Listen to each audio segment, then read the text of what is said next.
Hello my dear students. Dear student, I am हर्षबैरी Srivastava, law experts परीक्षा refresher online law classes from Allahabad. आज आप लोग के लिए जो वीडियो दिया जा रहा है वो BNSS भारतीय नागरिक सुरक्षा संहिता जो 2023 का है उसके पूरा सेक्शन की समरी दी जा रही है। जो आगे आने वाले एग्जामिनेशन, चाहे वो हायर जुडिशियल का हो, सिविल जज का हो, APO का हो या ऑल इंडिया बार का एग्जामिनेशन जो 90 नंबर का होने वाला है, वो सभी स्टूडेंटों के लिए बहुत ही उपयोगी होगा। देखिए, पूरी BNSS को आप लोगों के लिए 60 मिनट में पूरा समराइज़ किया गया है और जितने भी इम्पोर्टेंट प्रोविज़न हैं वो आपके साथ डिस्कस किए गए हैं। इसके साथ आप लोगों को जो नया प्रोविज़न जोड़ा गया है, जो CRPC में नहीं था, पहली बार BNSS में लाया गया है, उसका आप लोग को पूरा डिटेल्स इस वीडियो में आप लोग को मिलेगा। ये स्टूडेंट आप लोग को बताना चाहते हैं कि परीक्षा रिफ्रेशर ऑनलाइन लॉ क्लासेस पर 16 दिसंबर 2024 से एक नया बैच आप लोग के लिए ऑनलाइन स्टार्ट हो रहा है। जो ये बैच है ये हायर जुडिशियल के लिए, सिविल जज के लिए, APO के लिए, तीनों के लिए है। प्रीलिम्स का अलग बैच है, मेंस का अलग बैच है। तो सारे बैचेस की टाइमिंग अलग अलग है। जो क्लास आप लोग को मिलेगी वो गूगल मीट पर मिलेगी। लाइव क्लासेस आप लोग लेंगे। लाइव क्लासेस के साथ साथ आप लोगों को जितने भी क्लास चलेंगे सबके रिकॉर्डेड वीडियो आपको भी मिलते रहेंगे। तो डियर स्टूडेंट, आप लोग रेडी हो जाइए। 16 तारीख से परीक्षा रिफ्रेशर ऑनलाइन लॉ क्लासेस पर आप लोग नया बैच स्टार्ट करेंगे। कैसे ले एडमिशन, इसके लिए 2 नंबर आपको स्क्रीन पर शो कर रहा है, 9005078691, 9335144265। इनमें से किसी भी एक नंबर पर आप अपना आधार कार्ड भेजेंगे, ये व्हाट्सअप नंबर है, और उसमें लिख देंगे कि मुझे हायर जुडिशियल का एडमिशन चाहिए, या मुझे सिविल जज का एडमिशन चाहिए, या मुझे APO का एडमिशन चाहिए। तो चलिए डियर स्टूडेंट, हम लोग देखते हैं BNSS 2023 का पूरा कंप्लीट वीडियो, जो आपको सेक्शन नंबर 1 से लेकर 531 तक के जितने इंपॉर्टेंट प्रोविजन है जो एग्जाम ओरिएंटेड है उस पर पूरा आपके साथ डिस्कशन किया जा रहा है। चलिए डियर स्टूडेंट, देखते हैं BNSS। देखिए, जो हम लोग का BNSS है, जिसको हम लोग बोलते हैं द भारतीय नागरिक सुरक्षा संहिता। ऐसा देखो, ये सेक्शन नंबर 1 में पढ़ते हैं तो सेक्शन नंबर 1 में लिखा हुआ है शार्ट टाइटल इन्फोर्समेंट। तो जो शार्ट टाइटल है उसका नाम है द भारतीय नागरिक सुरक्षा संहिता 2023। गुड इवनिंग तो सर। अगर आप गुड इवनिंग, तो आपसे पूछा जाए फिर इसका पूरा नाम क्या है। अगर इसका संक्षिप्त नाम भारतीय नागरिक सुरक्षा संहिता 1973 है, इसका पूरा नाम क्या है। देखो, जब इसका पूरा नाम आपसे पूछा जाए तो आप बोलोगे भारतीय नागरिक सुरक्षा संहिता 2023 ब्रैकेट में एक्ट नंबर अधिनियम क्रमांक 46 वर्ष 2024। ये आपको पूरा बोलना, 2023 सॉरी, अधिनियम क्रमांक 46 वर्ष 2023, ये इसका पूरा नाम है। भारतीय नागरिक सुरक्षा संहिता 2023 अधिनियम क्रमांक 46 वर्ष 2020, ये इसका पूरा नाम है। इसको आपको इस तरह देखिए। जो अब हम आगे हम लोग इसको यूज करेंगे एक शब्द BNSS, बार बार इतना लंबा नाम बोलने की जरूरत नहीं। देखिए, जो BNSS है इसने जो स्थान लिया है वो CRPC का लिया, दंड प्रक्रिया संहिता 1973।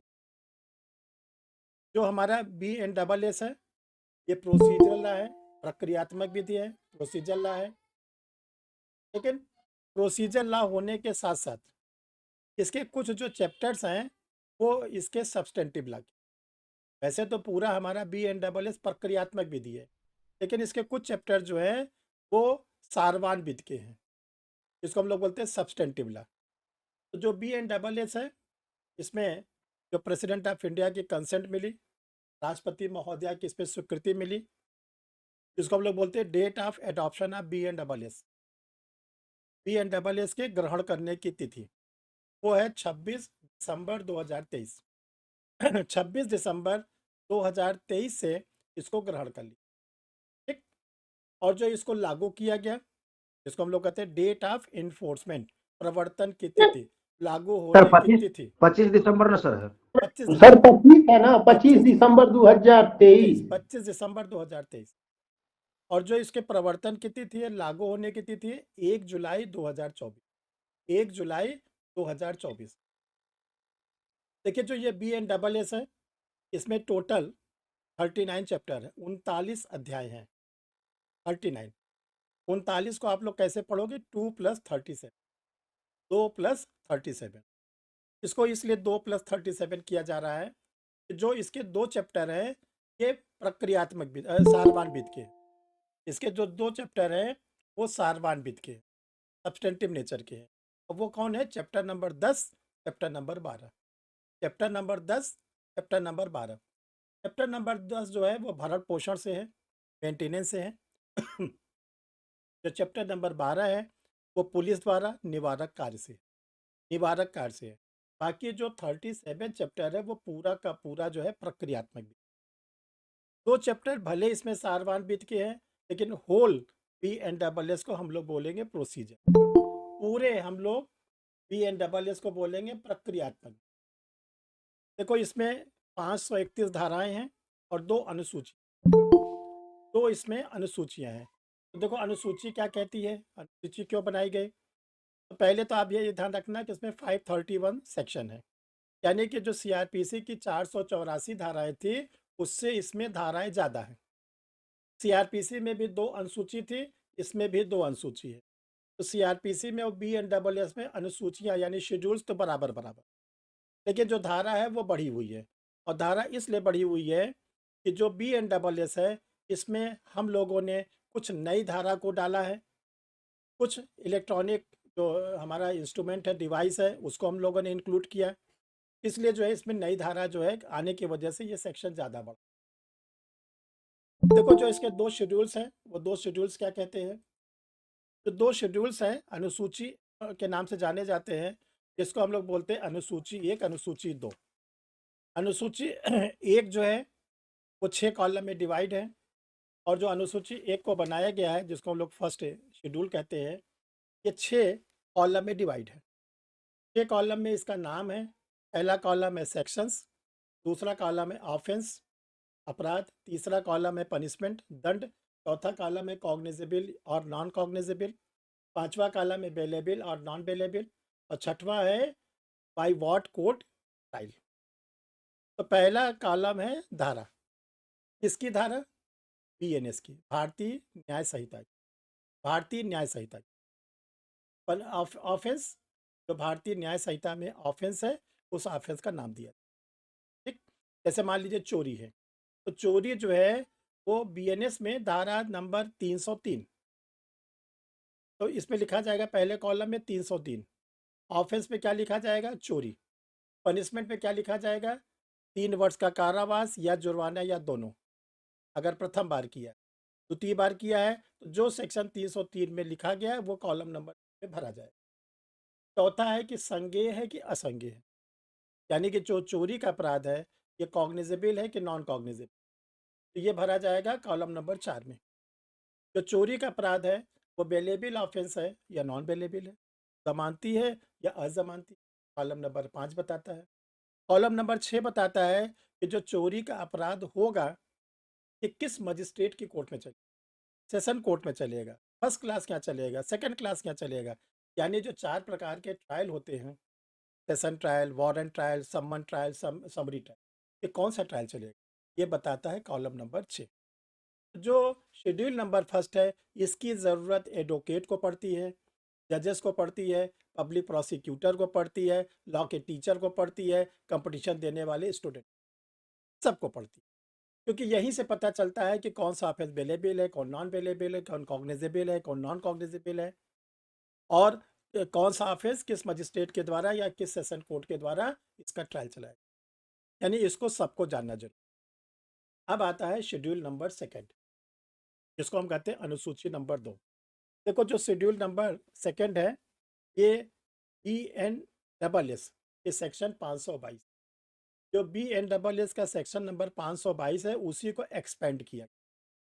धारा 522 BNSS बताता है कि जो ट्रायल कोर्ट होगी, विचारणीय न्यायालय होगा, उस समय समय पर जो प्रोसेस को अडॉप्ट करेगा, सम्मन को अडॉप्ट करेगा, PW को अडॉप्ट करेगा, NBW को करेगा, प्रोक्लेमेशन का करेगा, अटैचमेंट को करेगा, या डेथ वारंट को करेगा, सर्च वारंट को करेगा, उसका प्रारूप क्या होगा, उसमें क्या क्या बातें लिखी जाएगी, कंटेंट्स क्या होगा, सम्मन का कंटेंट्स क्या होगा, BW का कंटेंट्स क्या होगा। तो ये ध्यान रखिएगा जो सेक्शन नंबर 550 में कहा गया है 22 में, उसी को इसमें जिक्र किया।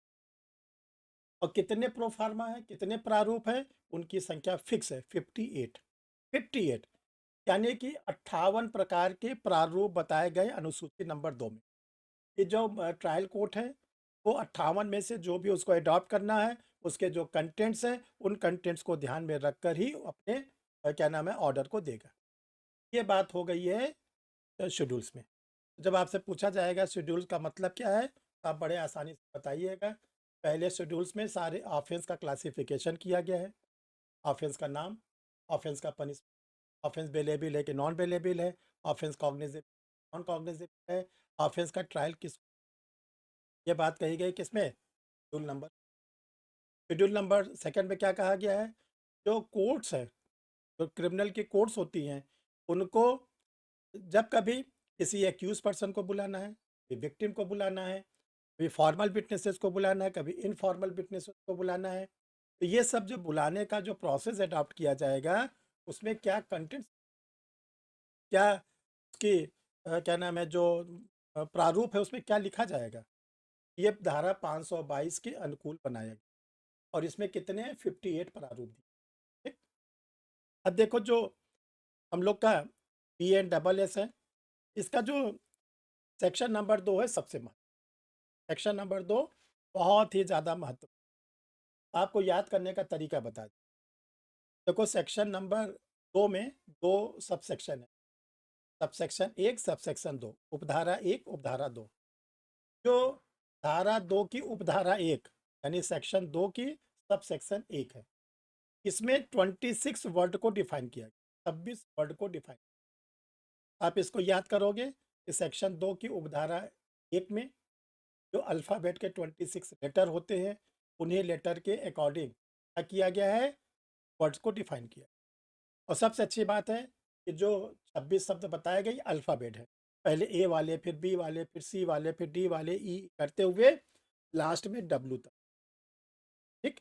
एक्स वाई जेड जो है, अरे सॉरी जेड तक है, ये आपको याद करना है। ठीक है, कि इसमें कौन कौन से वर्ड है।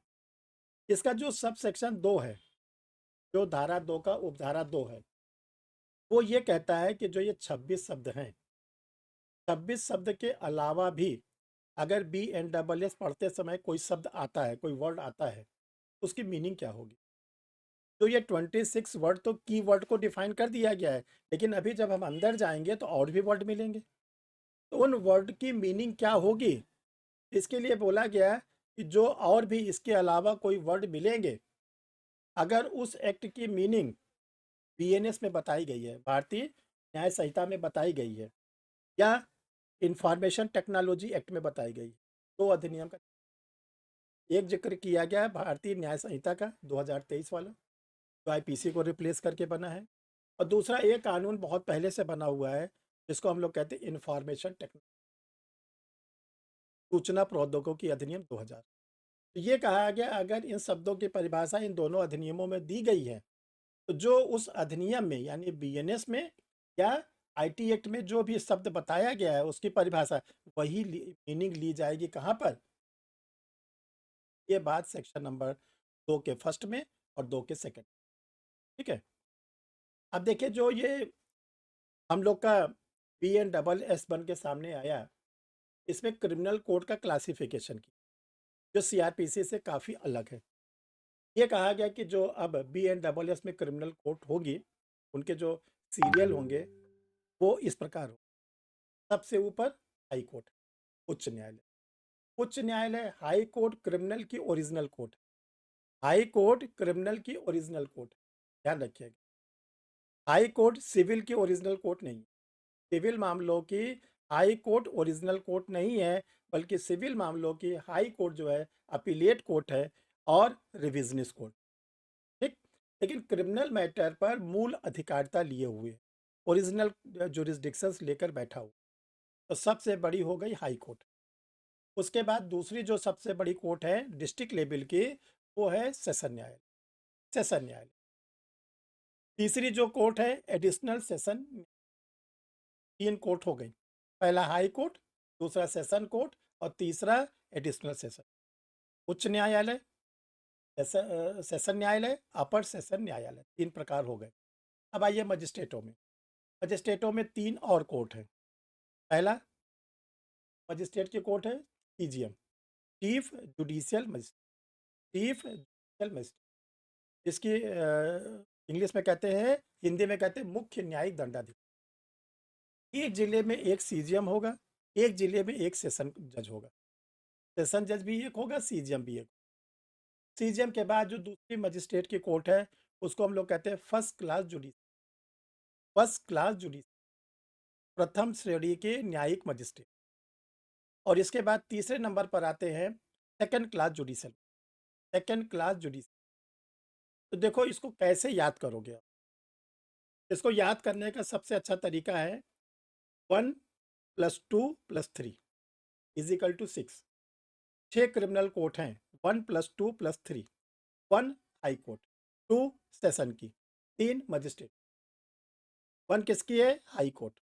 मजिस्ट्रेट सेशन के 2 कौन कौन सी हैं? सेशन जज और एडिशनल सेशन जज। फिर इसके बाद 3 हमने बोला magistrate, CGM, first class magistrate, second class. कितने कोर्ट हुए? 1+2+3 इज इक्वल टू, जो सीआरपीसी में जो पहले कोर्ट थी, कौन कौन से कोर्ट को हटा दिया गया, कौन कौन से मजिस्ट्रेट की पोस्ट को खत्म कर दिया गया। सबसे पहले खत्म किया गया असिस्टेंट सेशन जज, इसको हिंदी में कहते थे सहायक सेशन न्यायाधीश। जो सहायक सेशन न्यायाधीश का पद था उसको समाप्त कर, ये कहा गया अब पूरे भारतवर्ष में सहायक सेशन न्यायाधीश का कोई पद नहीं रहेगा। एक तो आपको ये याद है। दूसरा क्या होता था? मेट्रोपॉलिटन मजिस्ट्रेट, महानगर मजिस्ट्रेट। महानगर मजिस्ट्रेट किसको बोलते थे? ऐसा कोई जिला, ऐसा कोई जिला जिसके जिले की, शहर की, सिटी की जनसंख्या 10 लाख से ऊपर, उसको हम लोग बोलते थे महानगर, मेट्रोपॉलिटन। ठीक है। तो देखो जो एक जिला होता है, एक डिस्ट्रिक्ट होता है, वो 4 इकाइयों से मिलकर बनता है, 4 यूनिट से मिलकर बनता है। Urban area, rural area, town area और कैंटोनमेंट एरिया। अर्बन एरिया मतलब ग्रामीण क्षेत्र, रूरल एरिया, साली रूरल एरिया मतलब ग्रामीण क्षेत्र, अर्बन एरिया मतलब शहरी क्षेत्र, टाउन एरिया मतलब कस्बा। और जिन जिलों में सेना रहती है, आर्मी रहती है, तो वहाँ पर कैंटोनमेंट। 4 चीज़ें होती हैं। आपको केवल एक यूनिट लेना है। कौन सा यूनिट? आपको लेना अर्बन एरिया, शहरी अंचल। अगर किसी जिले की शहरी जनसंख्या 10 लाख से ज़्यादा है तो वहाँ पर जो फर्स्ट क्लास मजिस्ट्रेट होते थे उनको कहा जाता था महानगर मजिस्ट्रेट। इंग्लिश में कहा जाता था मेट्रोपॉलिटन मजिस्ट्रेट।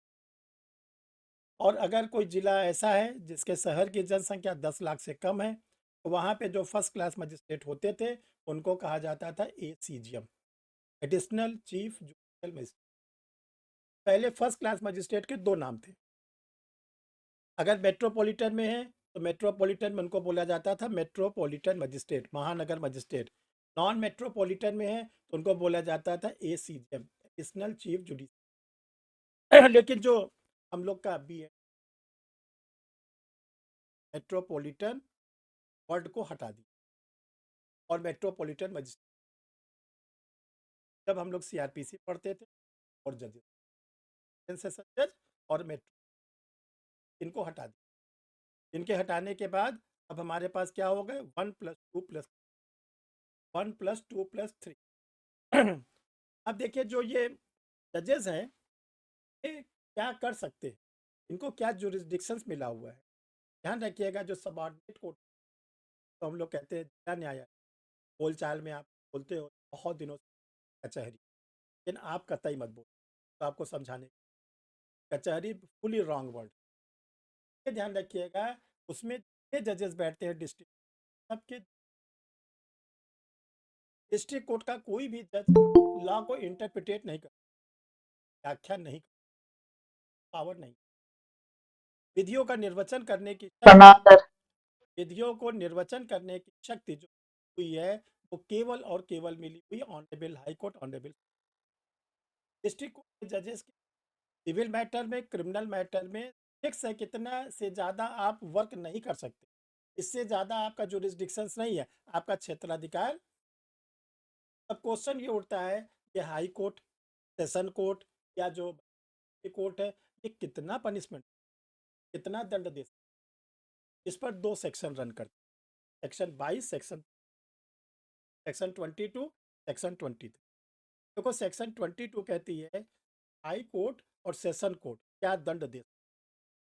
जो सेक्शन नंबर 23 है वो ये कहती है कि जो मजिस्ट्रेट लोग हैं वो तो हाई कोर्ट तो ये कहा गया है कि हाई कोर्ट जो होगा वो उसके द्वारा प्राधिकृत कोई भी दंडादेश लॉ द्वारा प्रिस्क्राइब्ड कोई ये आंसर में नंबर। अब क्वेश्चन ये होता है विधि ने कितने दंड को प्राधिकृत लॉ ने कितने प्रकार के राइज किया है। इसका आंसर जो हम लोग को पता है वो भारतीय न्याय संहिता तो बीएनएस है। बीएनएस के सेक्शन नंबर 4 है उसमें 6 प्रकार के पनिशमेंट का जिक्र किया गया है। 4 का ए, 4 का बी, 4 का सी। तो 4 का ए है धारा 4A में कहा गया that is the capital punishment सबसे बड़ा। दूसरा लाइफ इम्प्रिजन आजीवन कारावास। तीसरा होता है इम्प्रिजनमेंट रेगुलर आर सिंपल कारावास सादा या। फोर्थ नंबर पर होता है फोर फीचर ऑफ प्रॉपर्टी संपत्ति का जब्ती कर। पांचवें नंबर पर होता है फाइन आना या ये तो आईपीसी वाला छठे नंबर वाला ने जो नया जोड़ा गया उसका नाम है कम्युनिटी सामुदायिक सेवा सामुदायिक। ये जो ऑनरेबल हाई कोर्ट है ये पूरे प्रकार के कोई भी अगर हाई कोर्ट किसी को सामुदायिक सेवा का है तो चौक मत जाना। अरे हाई कोर्ट होके सामुदायिक तभी काशीलाल जी चौके थे पीछे उस तरह मत चौंकना। जो कहा गया है साफ साफ कि विधि द्वारा प्राधिकृत कोई भी दंड दे देखो जो एक्ट में कहा गया है न उसके ऊपर हम जा सकते हैं जा सकता है ना कोई एडवोकेट जा सकता है कोई नहीं जा। सब लोग विधि के उपबंधों से ये अलग बात है कुछ गलत रूप है। अरे हाई कोर्ट हो सामुदायिक फिर देगा कदाप मत। अब आता है सेशन जज क्या पनिशमेंट। ध्यान रखिएगा जो सेशन जज होता है या एडिशनल सेशन जज होता है ओके सेशन जज एडिशनल सेशन जज के तो ये कहा गया है कि जज और एडिशनल सेशन जज विधि द्वारा प्राधिकृत कोई भी दंड यानी जो हमारे सेशन जज हैं या एडिशनल सेशन जज हैं वो भी धारा 4 में धार है ये जो 6 प्रकार के दंड बताए गए हैं वो सब दे सकते बट अगर वो किसी को डेथ सेंटेंस कौन सेशन जज तो ये कहा गया उनके द्वारा दिए गए डेथ सेंटेंस तुरंत कंप्लायंस नहीं किया जाएगा तुरंत उसको लागू नहीं किया जाएगा बल्कि NSS की सेक्शन 407 में उसको भेजा जाएगा कन्फर्मेशन।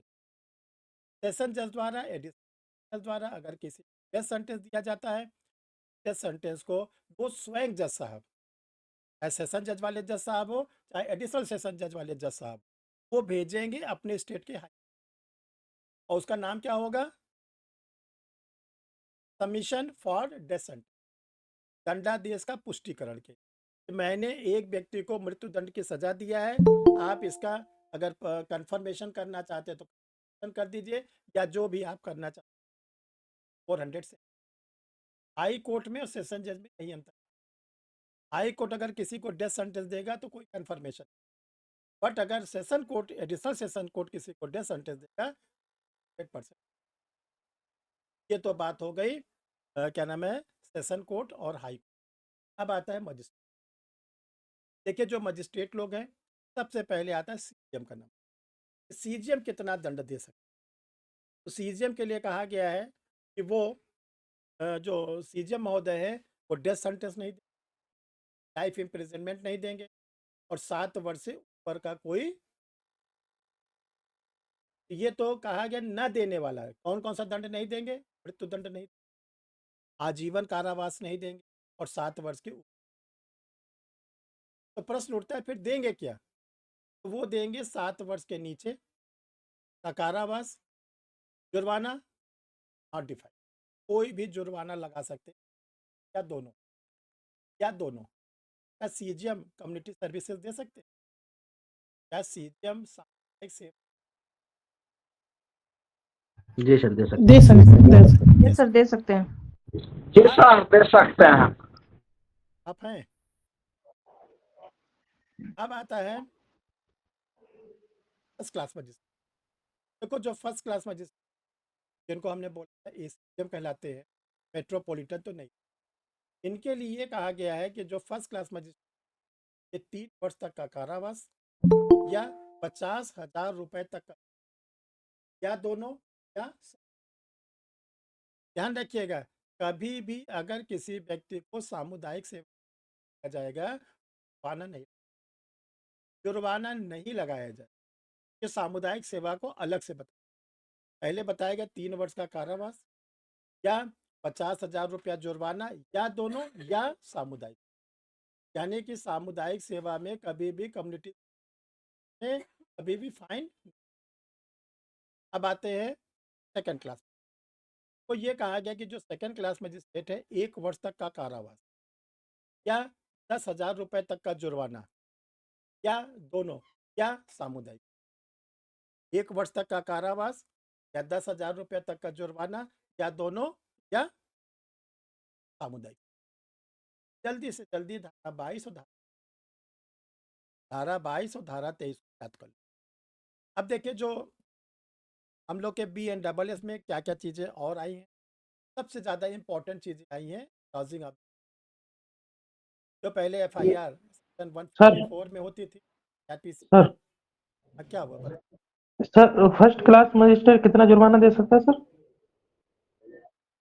फर्स्ट क्लास मजिस्ट्रेट 3 कितना जुर्माना दे सकता है सर? 3 साल का कारावास या 50,000 आना, या ओके सामुदायिक सर, सेवा। Okay sir. चलो जरा हमारी बात सुन लो, आपकी बात हम सुन। अब देखो lodging of FIR, lodging of FIR जो पहले CRPC कोड में होती, अब ये होती है BNSS 170। जो 173 में रिफॉर्मेटिव लाया गया है वो क्या क्या लाया। देखो ये कहा गया कि जो हम लोग के साथ कभी या हमारे परिचित के साथ क्राइम हो, जो ट्रेडिशनल सिस्टम था वो आज भी ट्रेडिशनल ट्रेडिशनल सिस्टम क्या है, आप थाने चले, थाने पे जाके एप्लीकेशन दे दिए, वो आज भी जिंदा है, वो ख़त्म मतलब हुआ, ये ध्यान रखिए।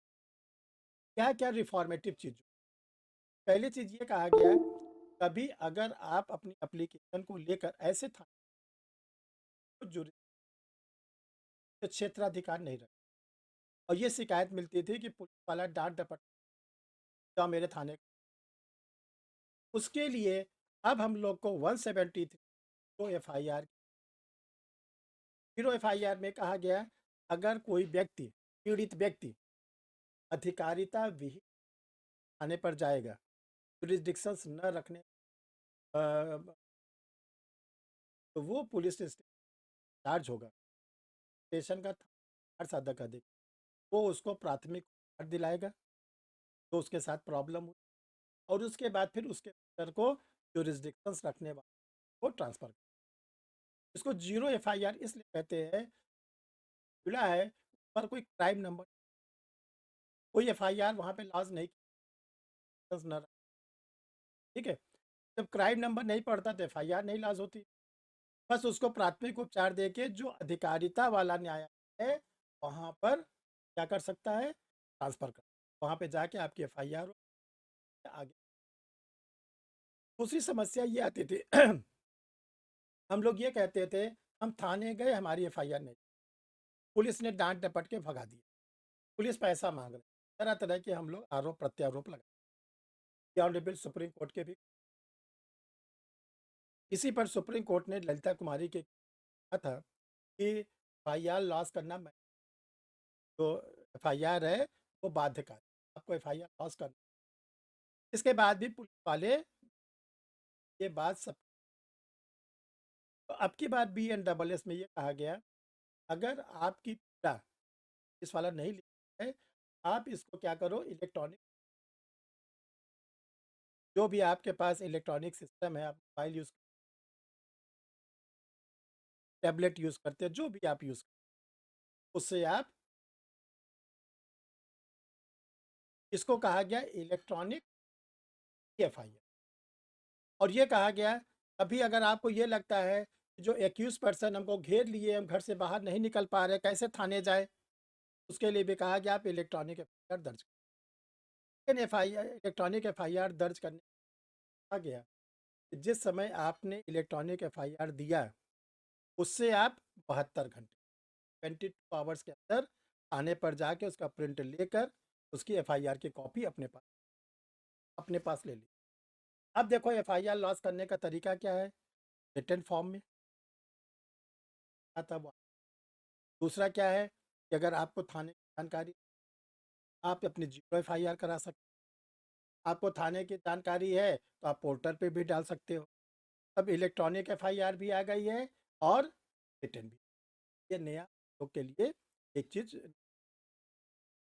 अब देखो ये कहा गया है कि जब कभी एफआईआर लॉस होती है, जो क्राइम होता है उसके प्रोसीजर लॉ में, जिसको हम लोग कहते हैं NSS में, क्राइम के 3 क्राइम के टोटल 7 स्टेज, 4 होते हैं सारवान विधि में और 3 होते हैं जो सारवान विधि में होते हैं, तो हम लोग आईपीसी के 4: टेंशन, रेशन और कंप्लीट ऑफिस या कमीशन। आशय, तैयारी, प्रयत्न, आ जाओ। प्रोसीजर लॉ में पहला इन, दूसरा इंक्वायरी और तीसरा ट्रायल। तो देखो जो इन्वेस्टिगेशन होती है वो स्टार्ट होती है आफ्टर लॉजिंग ऑफ द, जब तक एफआईआर दर्ज होगी। इन्वेस्टिगेशन के लिए कहा गया है not below the rank of S, sub inspector से नीचे की पंक्ति का कोई कभी भी किसी भी क्राइम नंबर का इन्वेस्ट। अब आता है कि सब इंस्पेक्टर के नीचे का कौन है। सब इंस्पेक्टर के नीचे हेड कांस्टेबल और प्रधान आरक्षी और आरक्षी। तो देखो जो इन्वेस्टिगेशन होता है, जो भी करता है वाला, उसका नाम होता है इन्वेस्टिगेशन अधिकारी, बेचना। उसके पास सीडी दे दी जाती है और सीडी के बाद उससे कहा जाता है कि आप अक्रेंस प्लेस पर जाइए, आप जाइए एविडेंस कलेक्ट करिए, DW को लीजिए, व्यक्ति हैं तो अभियुक्त बनाया गया है का लीजिए DW के फॉर्म में, उनके गवाहों को लीजिए और घटना स्थल का मानचित्र बनाइए, जोग्राफिकल मैप बनाइए। इसके बाद अगर ज़रूरत पड़े तो आप स्वतंत्र गवाहों के बयान को लो। जो आईओ होता है वो PW1, PW2, DW1, DW2, IW1, occurrence place का जोग्राफिकल में सब कुछ जब बना के रेडी हो जाता है तो बोलते हैं कलेक्शन। अन्वेषण का मूल उद्देश्य क्या है, साक्ष्यों को। आपसे कभी पूछा जाए तो अभियुक्त व्यक्ति के विरुद्ध या अभियुक्त व्यक्ति के समर्थन, तो आप बोलिएगा न तो अभियुक्त व्यक्ति के समर्थन में न अभियुक्त व्यक्ति के विरुद्ध, बल्कि मुकदमे के संबंध में। उस केस से जुड़े सारे एविडेंस को आईओ कलेक्ट करने के बाद आईओ को ये देखना है कि मैंने जो एविडेंस को कलेक्ट किया है ये सफिशिएंट है कोर्ट में केस चलने लायक या इनसफिशिएंट। अगर आईओ पहले इनसफिशिएंट पर लगाएगा दिमाग, अगर आईओ को लगता है कि मैं क्या है, अगर वो एविडेंस जो है इनसफिशिएंट, अपर्याप्त, NSS के सेक्शन 180 का क्लोज फाइनल रिपोर्ट, हम लोग बोलते हैं मैटर को उसने अंतिम।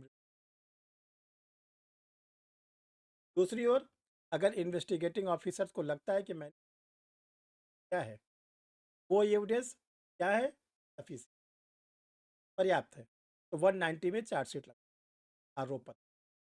आईओ चाहे फाइनल रिपोर्ट लगाएगा चाहे चार्जशीट लगाएगा, मिक्सचर नहीं लगाएगा। और अपनी फाइनल रिपोर्ट या जो चार्जशीट है जब मजिस्ट्रेट को भेजता है तो उसको बोला जाता है पुलिस रिपोर्ट। पुलिस रिपोर्ट, और जैसे ही वो पुलिस रिपोर्ट भेज देता है इन्वेस्टिगेशन का काम, इन्वेस्टिगेशन का काम खत्म होने पर क्राइम का सेकेंड स्टेज शुरू। और क्राइम के सेकेंड स्टेज को क्या बोलते हैं हम लोग, इंक्वायरी। देखो इंक्वायरी का 2 प्रोसेशन है, एक IWIN से होता है, एक होता है EN से। EN से भी इंक्वायरी बोलते हैं, IN से भी बोलते EN वाली इंक्वायरी का मतलब होता है पूछताछ, नॉन जुडिशियल। IN का मतलब होता है जांच, जुडिशियल वर्क है। जो IN वाली है वो इंक्वायरी करता है मजिस्ट्रेट या न्यायालय। न्यायालय का यहाँ मतलब है सेशन न्यायालय। न्यायालय का मतलब है सेशन न्यायालय, मजिस्ट्रेट का मतलब। अब देखिए जो मजिस्ट्रेट या न्यायालय होता है वो इंक्वायरी में करता क्या है।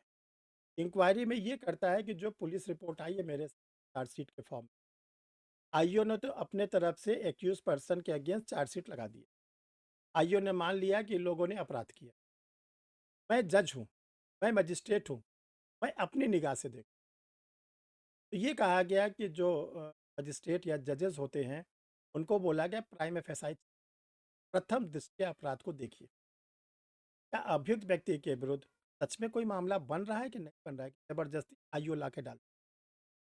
अगर मजिस्ट्रेट या कोर्ट को लगता है कि अभियुक्त व्यक्ति के विरुद्ध कोई प्रथम दृष्टया अपराध नहीं बन रहा है, जबरदस्ती उसने चार्जशीट लगा दिया है, तो मजिस्ट्रेट या कोर्ट क्या करेगा, उन्मोचित इसको अभियुक्त व्यक्ति। डिस्चार्ज भी बोलेगा कि जितना एविडेंस अभी तक आया उसके बेसिस पर कोई मामला नहीं बन रहा है, आपको हम उन्मोचित कर दे रहे हैं, डिस्चार्ज कर दे रहे हैं। बट अगर फर्दर कोई एडिशनल चार्जशीट आती है, अतिरिक्त आरोप पत्र आता है थाने से, और उस पर अगर कोई आपके खिलाफ प्राइम एफएसआई बनेगा, इसीलिए बोला जाता है कि जो डिस्चार्ज होता है वो फुल नहीं होता, आरोप जो उन्मोचन होता है वो दो। दूसरी तरफ अगर मजिस्ट्रेट या ट्रायल कोर्ट को लगता है कि अपराध बन रहा है, तब वो क्या करेगा, एक्यूज पर्सन के अगेंस्ट फ्रेमिंग अप, अब अपने तरफ से वो चार्ज लगाए। हमने आप लोग को बताया था कि 3 बार चार्ज लगता है। पहले थाने पर लगता है, तो बोलते हैं लॉजिंग ऑफ द एफआईआर। दूसरा आईओ लगाता है जिसको हम लोग बोलते हैं चार्जशीट। और तीसरा जो है जज या मजिस्ट्रेट लगाता है जिसको हम लोग बोलते हैं फ्रेमिंग ऑफ। कैसे फ्रेमिंग ऑफ द चार्ज लगाया जाता है, चाहे वो जिस प्रकार का वो ट्रायल वाला मजिस्ट्रेट या कोर्ट एक्यूज पर्सन से कहता है मैंने आपके खिलाफ जो चार्जेस लगाए हैं क्या आपको स्वीकार है या इनकार है, और अगर आपको स्वीकार है, ये ध्यान रखिएगा हम आपको क्यों दंड देंगे।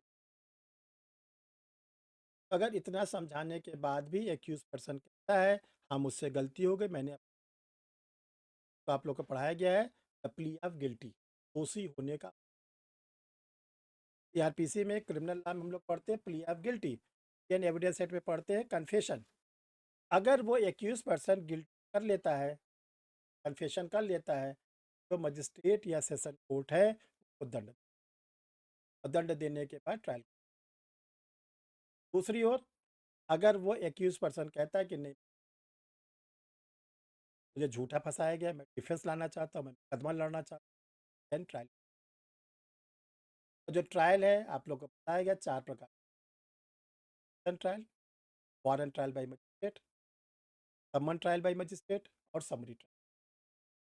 तो जो ट्रायल कोर्ट होती है सबसे पहले चांस देती है पब्लिक प्रोसिक्यूटर, क्योंकि burden of proof criminal cases में होता है वो प्रोसिक्यूशन। आप इसको क्या करिए, एग्जामिनेशन, अपना एग्जामिनेशन कराइए, अपने गवाहों का एग्जामिनेशन कराइए। जब एग्जामिनेशन का दौर ख़त्म हो जाता है, दोनों का होगा, पब्लिक प्रोसिक्यूटर का भी एग्जामिनेशन होगा और एक्यूज का भी होगा, जो विटनेसेस हैं उनका भी होगा। तब कोर्ट अगली डेट लगाता है आर्गूमेंट, बहस। दोनों पार्टीज़ के एडवोकेट बहस करते हैं। Honourable supreme court, high court का अगर फैसला होता है कोर्ट के सामने देने के बाद कोर्ट कर लेता है ऑर्डर रिजर्व। ऑर्डर रिजर्व के बाद एक डेट लगा देता है फॉर जजमेंट। जिस दिन कोर्ट जजमेंट सुनाता है, ध्यान रखिएगा, तो पहले कोर्ट विचार करता है पूरे केस की स्टडी करने के बाद कि कहीं ऐसा कोई क्या नाम है पॉइंट है के बेसिस पर एक्यूज पर्सन को एक्सपेल किया जा सकता है। पहले ट्रायल कोर्ट दोषमुक्त पर बात करता है, तब दोष, इसलिए निर्णय वाली धारा पे देखिएगा लिखा रहता है दोष मुक्त या दोष। अभी दोष सिद्ध या दोष मुक्त नहीं मिलेगा, दोष मुक्त या दोष। पहले कोर्ट एक्विटल पर बात करता है और तब बात करता है किस पर, कन्विक्शन पर। ठीक। अब देखो जो ट्रायल कोर्ट होती है इसमें 2 ट्रायल कोर्ट के ऊपर एक स्पेसिफिक पावर लगा दी, शर्त लगा। अगर सम्मन ट्रायल हो रहा है, सम्मन ट्रायल, तो सम्मन ट्रायल वाले मजिस्ट्रेट को कहा गया है आप सुन तो सकते हो 2 साल वाले मामले, 2 साल वाले कारावास वाले, लेकिन सजा कितना? केवल 6, केवल 6 महीने से ज़्यादा अगर आपकी सजा बनती है सम्मन ट्रायल को आप क्या करोगे? वारंट ट्रायल में सर वारंट कन्वर्ट ट्रायल में कर। बहुत इंपॉर्टेंट। फिर आता है समरी ट्रायल। समरी ट्रायल वाले जो मजिस्ट्रेट हैं वो सुन तो सकते हैं कितने वर्ष तक के मामले को? समरी ट्रायल वाले मजिस्ट्रेट को सुन 3 साल से 3 वर्ष सर। 3 वर्ष तक, देखिए सजा कितना दिन? 3 महीने। 3 साल ये केवल 3, 3 महीने। ये बहुत इंपॉर्टेंट है। सम्मन वाले मजिस्ट्रेट 6 महीने से ज़्यादा की सजा नहीं दे सकते, जो समरी वाले हैं 3 ज़्यादा की सजा। अब ये कहा गया कि जो ट्रायल कोर्ट का जजमेंट, ट्रायल कोर्ट के जजमेंट से अगर कोई पीड़ित है, चाहे प्रोसिक्यूशन पीड़ित है, चाहे विक्टिम पीड़ित है, चाहे दोनों, तब आता है अपील और रिवीजन। अपील और रिवीजन ध्यान रखिएगा। जो अपील है उसके लिए जो कोर्ट बनाई गई है मजिस्ट्रेट के अगेंस्ट सेशन में, सेशन के अगेंस्ट हाई कोर्ट में, हाई कोर्ट के अगेंस्ट, लेकिन जो रिवीजन के लिए है वो अलग स्थिति। रिवीजन के लिए कहा गया अगर मजिस्ट्रेट के ऑर्डर के अगेंस्ट रिवीजन में जाना चाहिए, तब 2 ऑप्शन, चाहे आप सेशन में चले जाओ और चाहे आप, लेकिन अगर आप सेशन में चले गए रिवीजन में मजिस्ट्रेट के ऑर्डर के अगेंस्ट और सेशन से आपको उपचार नहीं मिला, तब आप हाई कोर्ट में रिवीजन नहीं।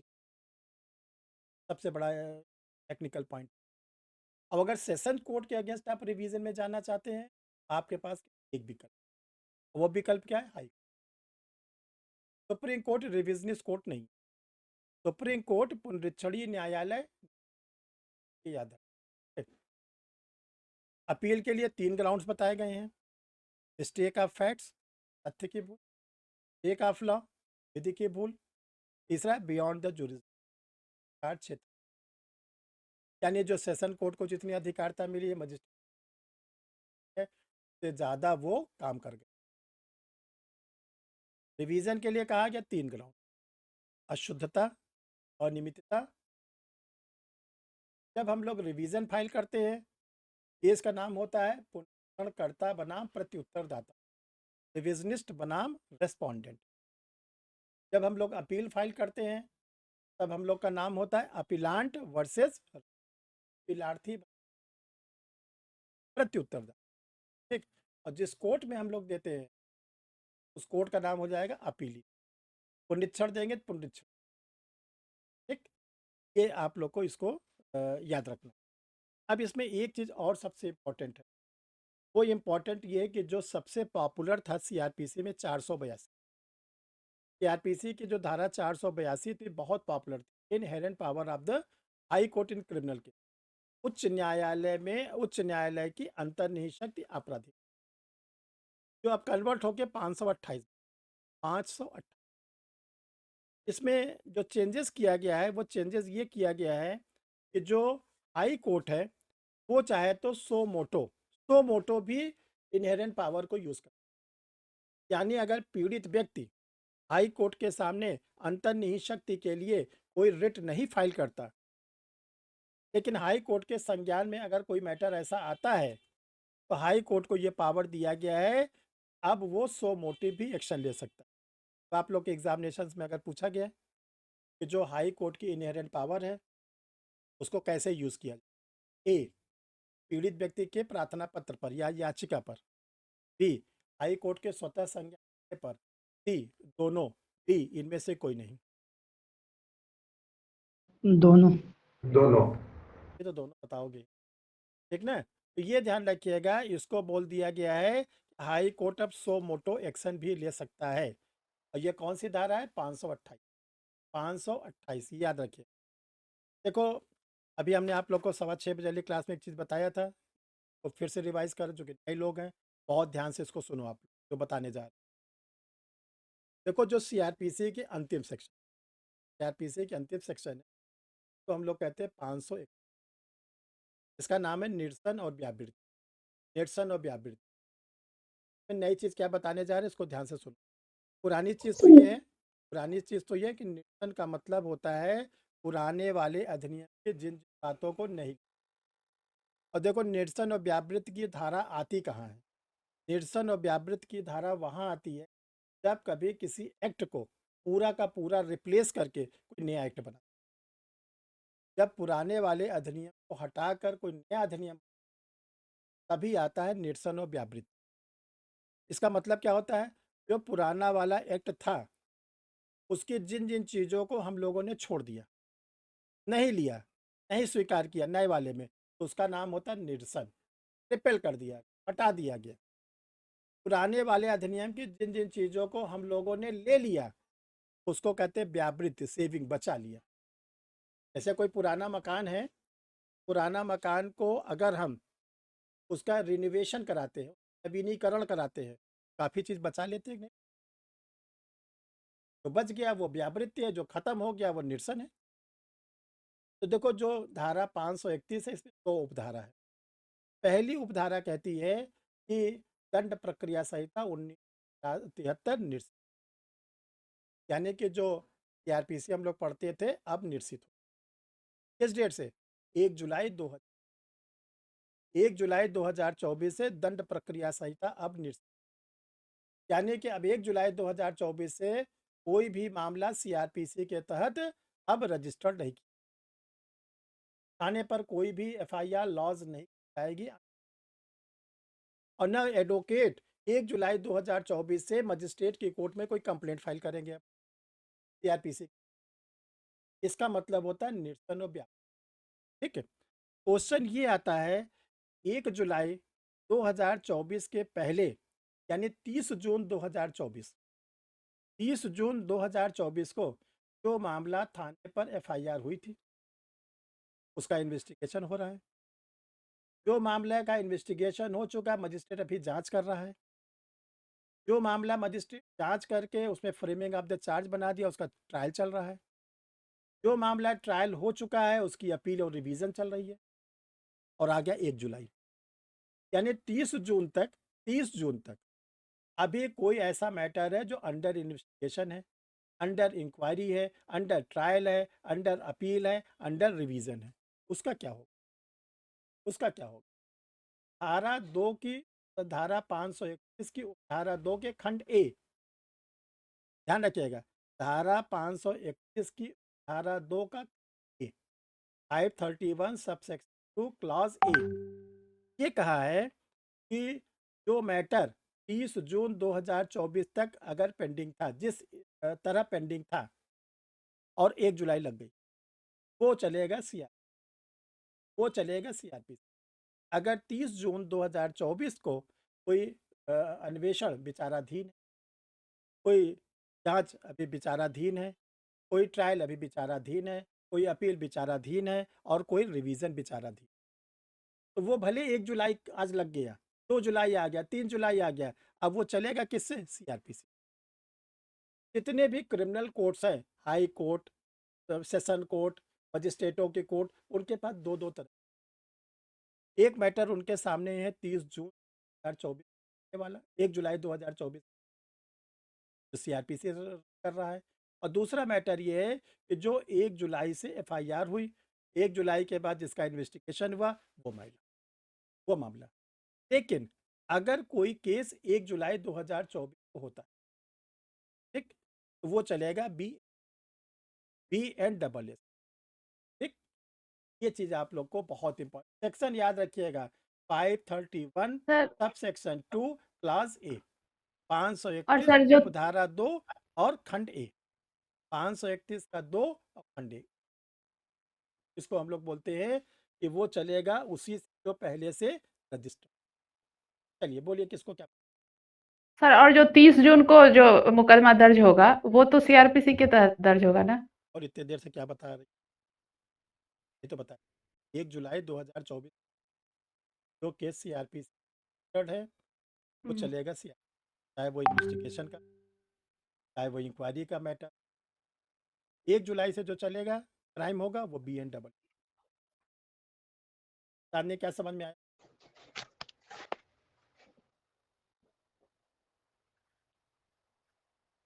अपना म्यूट करो, आवाज तो खोलो। बोले सर ये सीआरपीसी का सेक्शन बताए थे ना 531, तो ये बीएनएस डबल एस में कितना होगा? 538 तो बी एन डबल एस का है, सीआरपीसी का 482। अच्छा सीआरपीसी का 482 बराबर बी डबल एस का 538। 38 है क्या 28 है क्या? 28 है। 28। नहीं सर, ये जो बताया है सीआरपीसी का 531, ये सीआरपीसी का ही बताया ना?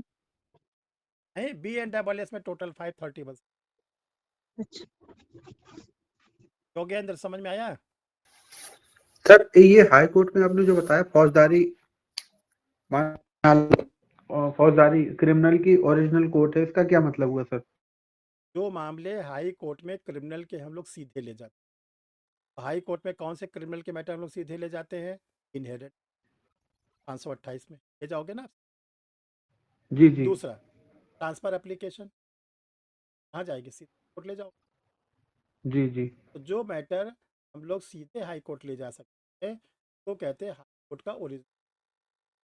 हम सुप्रीम कोर्ट कोई सीधा मैटर ले जा सकते हैं क्रिमिनल का सीधे? No no sir. इसीलिए सुप्रीम कोर्ट क्रिमिनल की original. Supreme Court appellate court. Supreme Court को 4 पावर है बराबर आप लोग को। पहला ओरिजिनल जुरिस्डिक्शन। ओरिजिनल में वो क्या करता है? रिट सुनता है 36 या अनुच्छेद जी 131 में 2 राज्यों के बीच के विवाद को सुनता है, वो बोलते हैं मूल अधिकार। दूसरा सुप्रीम कोर्ट क्या करता है? अपीलेट जुरिस्डिक्शन, हाई कोर्ट के अपीलों। तीसरा सुप्रीम कोर्ट क्या करता है? ओरिजिनल जुरिस्डिक्शन हो गया, ये हो गया एडवाइजरी जुरिस्डिक्शन, ठीक है 143 में। और एक सुप्रीम कोर्ट काम करता है कोर्ट ऑफ लिखित। इसमें कहीं पुनरीक्षण न्यायालय आया? बिजनेस कोर्ट नहीं सर। और जो ओरिजिनल सुनता है वो क्रिमिनल मैटर का नहीं सुनता, वो सुनता है फंडामेंटल राइट के ब्रीच होने पर या 2 स्टेट। इसलिए सुप्रीम कोर्ट क्रिमिनल की। आरपी जी सिंह और सर हाँ बोलिए सर बोलिए। जी सर सर वो सिविल की ओरिजिनल कोर्ट तो फिर वही ये वो सिविल जज हुए। देखो जी जी पुराने वकील साहब लोग दीवानी जा। जी जी हाँ, दीवानी का मतलब क्या होता है? सारे दीवानी के मैटर यही नहीं। आज के समय में क्या है? सिविल जज जूनियर डिवीजन, ठीक है, एडीजे और डी, ये 4 तो कोर्ट यस सर। जो डिस्ट्रिक्ट है। सिविल जज जूनियर डिवीजन होता है, सिविल सीनियर डिवीजन होता है, एडीजे होता है, डी। इसी सीनियर डिवीजन और जूनियर डिवीजन को अलग अलग कुछ नाम दे दिए। जैसे आप कभी कभी देखेंगे जज खफीफा, उन सब गर्बी तो के सब ये रहते हैं सब सिविल जज। अब इनको इस तरह नाम दे। पहले क्या होता था कि बोलते थे दीवानी, तो सिविल का मैटर है सब ओरिजिनल यहीं आएगा। कहाँ पर? डिस्ट्रिक्ट कोर्ट से अगर हमें कोई ने कोई ऑर्डर कर दिया, नहीं सब हमको सेटिस्फाई, तब आप जाइए हाई कोर्ट जाने साहब। तो सिविल में हाई कोर्ट क्या है? बिजनेस। जी और किसी कोई प्रॉब्लम? सर सर एक क्वेश्चन था। सर ये सर एक चीज बता दीजिए, जो क्या होता है सर? डिस्ट्रिक्ट जज है कौन जीता? मैं ये कह रहा था सर सर मेरा एग्जीक्यूटिव छोटा सा मजिस्ट्रेट जो सवाल होता है। है पहले आपस में अल्फाबेटिकल किसका आप नाम बोल ले लो रहे पहले। थे? बोले आपका नाम वी से आता है ना? नहीं सर, लेडीज फर्स्ट। खत्म हो गया। क्या देख रहे हो? लेडीज उसको मार डाली। अरे 1 घंटा रो रो के बोला। उसकी सारी पीड़ा अगर कोई समझ पाया तो काशी लाल जी समझ, और कोई नहीं समझ पाया। चलिए बोलिए वीरेंद्र। सर मैं ये कह रहा था एग्जीक्यूटिव मजिस्ट्रेट क्या होता है सर, वो क्लियर नहीं है। देखो 2 प्रकार के मजिस्ट्रेट होते हैं, एक जुडिशियल होते हैं, एक एग्जीक्यूटिव। जो आप लोग तैयारी करते हो आप लोग जुडिशियल मजिस्ट्रेट, ठीक है, जिसको जी कहा जाता है न्यायाधीश।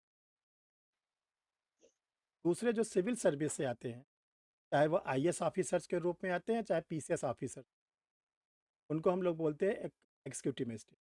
जैसे एसडीएम, एडीएम, डीएम, ये सब होते हैं एग्जीक्यूटिव, ठीक है। ये कभी न्यायाधीश नहीं कहलाएंगे, ये कभी न्यायाधीश नहीं कहलाए। जुडिशियल मजिस्ट्रेट को ही सिविल जज बोलते हैं। हाँ, जो जुडिशियल मजिस्ट्रेट होता है, जब वो क्रिमिनल मैटर को देखता है तो उसको बोलते हैं मजिस्ट्रेट। मजिस्ट्रेट को हिंदी में बोलते हैं दंडाधिकारी, ठीक है।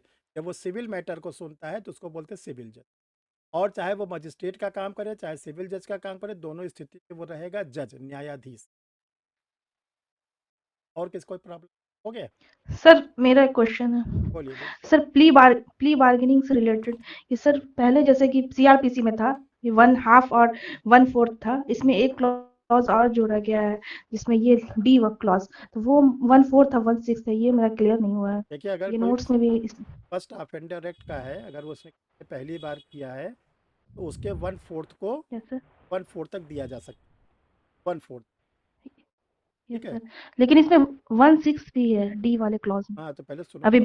B yes sir. हाँ बोलो, आप क्या पहले बताओ, आप अपनी प्रॉब्लम को ठीक से बता लो। जैसे कि पहली बार किसी ने अपराध किया है तो 1/4 दिया जा सकता है, और उसी में है कि नीचे उपयुक्त मतलब कि 1 मतलब हाफ भी दिया जा सकता है, दंडित करेगा अगर ये परिस्थिति नहीं हो तो। हाँ तो अगर मान लो फर्स्ट हाँ ऑफेंडर रेट में नहीं आता है वो, तो उसका फिर हाफ यस छोड़ा सर। जाएगा। उस दिन क्लास में बताया तो थे सब हमने, हाफ नहीं, छोड़ा लेकिन उसके जाएगा। एक क्लॉज और जो नीचे है ना डी क्लॉज में, उसमें 1/6 भी है, 1/4 और 1/6 तो पढ़िए क्या लिखा हुआ है। कि खंड ख के अधीन पक्षकारों को सुनने के पश्चात यदि न्यायालय को पता चलता है कि अभियुक्त द्वारा किया गया अपराध खंड ख और ग के अंतर्गत नहीं आता है, तो वह अभियुक्त को ऐसे अपराध के लिए उपबंधित या बढ़ाए जा सकने वाले दंड के 1/4 का दंड दे सकेगा। और जहां अभियुक्त प्रथम अपराधी या पूर्व में किसी अपराध के लिए दोषी सिद्ध नहीं ठहराया गया है, वह अभियुक्त को ऐसे अपराध के लिए उपबंधित या विस्तारणीय दंड का 1/6 दे सकेगा। हाँ, ये कोर्ट की अपनी डिस्क्रिशनरी पावर दी गई। अगर कोई मैटर सब सेक्शन बी में नहीं आता है तो कोर्ट चाहे तो उसको 1/6 में दे सकता है, कोर्ट की अपनी लेकिन सर तो कोर्ट ये को मेंस में जी सुनिए, कोर्ट को पहले सेटिस्फाई होना पड़ेगा ये मैटर सब सेक्शन बी में नहीं आता है, तभी वो इस पर विचार करेगा। अगर बी में आता है तो विचार नहीं करेगा, ठीक है, इसका मतलब। और सर, किसी का? तो इसको मेंशन करना पड़ेगा। और क्या, बिल्कुल। आरपीसी में कुछ पूछना है आपको? सर मुझे पूछना है चलो बोलिए जितेंद्र, बोलिए चलो। सर। हाई कोर्ट जो इनहेरेंट पावर यूज करता है सर, तो कभी कभी मिलता है कि वो केस दर्ज किया गया तो उसी पावर के तहत होता है क्या सर? क्या मतलब केस दर्ज किया? सर जैसे कभी कभी पेपर में पढ़ने को मिलता है कि हाई कोर्ट या संज्ञान ले लिया, तो सर उसी पावर के तहत होता है क्या? अब ये कहा गया है कि देखिए, आप लोग को हमने बताया था हाई कोर्ट के एक जज साहब जो होते हैं, एक एक डिस्ट्रिक्ट के एडमिनिस्ट्रेटिव जज होते हैं, प्रशासनिक जज, बताया गया था। अगर जी सर। हाई कोर्ट के ऑग्लिजेंस में ही आता है कोई मैटर जो है इनहेरेंट का है, तो वो सो मोटो एक्शन लेता है। यानी अगर जो पीड़ित व्यक्ति है वो अपनी रिट नहीं फाइल करता है 528 में, इसके बावजूद भी हाई कोर्ट सो मोटो एक्शन लेके को इनहेरेंट पे यूज करके निर्णय, ये नया जोड़ा, बिना मुकदमा फाइल किए हाई कोर्ट सो मोटो एक्शन। सर एक क्वेश्चन है हमारा। एक सेकंड। हाँ, और हाँ बोलिए, क्या हुआ जी पढ़ना? सर, जो सेक्शन 2(3) में दिया है 23 में, 23 के सब सेक्शन 3 में द्वितीय वर्ग मजिस्ट्रेट का न्यायालय 1 वर्ष से अधिक की अवधि के लिए कारावास का या 10,000 रुपए से अधिक जुर्माने का या दोनों का, ये जो 6 महीने का कहाँ दिया है कि 6 महीने से अधिक नहीं दे सकता है द्वितीय वर्ग मजिस्ट्रेट? ये कहाँ पढ़ रहा है? अरे ये तो इनका जुरिस्डिक्शन यहाँ है, वहाँ पे ट्रायल के दौरान वो बातें कही, कहाँ से कहाँ मिला रहे हैं आप? ट्रायल करने सम्मन वाले ट्रायल को बोला गया आप सुनोगे तो 2 साल, लेकिन सज़ा 6 महीने से ज़्यादा नहीं दोगे। अगर 6 महीने से ज़्यादा सज़ा देने को लगता है तो आप वारंट में तब्दील कर दो। वारंट में तब्दील करोगे तो इसका क्या होगा, फ्रेमिंग ऑफ द चार्ज बनेगा। सम्मन ट्रायल में फ्रेमिंग ऑफ द चार्ज होता है? नहीं सर। नहीं होता। अब इसका पूरा विधिवत मुकदमा, ये इसका क्या। और बाकी में जो है उसमें जो है कि 1 साल का सजा वो दे सकते हैं, सम्मन मामले में 6 महीने का। सम्मन ट्रायल वाले मजिस्ट्रेट 6 महीने से ज़्यादा के, सम्मन ट्रायल वाले मजिस्ट्रेट, सम्मन मामले में नहीं। जी सर। सम्मन मामला तो 2 वर्ष तक वाला होता है। जी सुनेंगे 2, देंगे 6 महीने, यही सीखना है।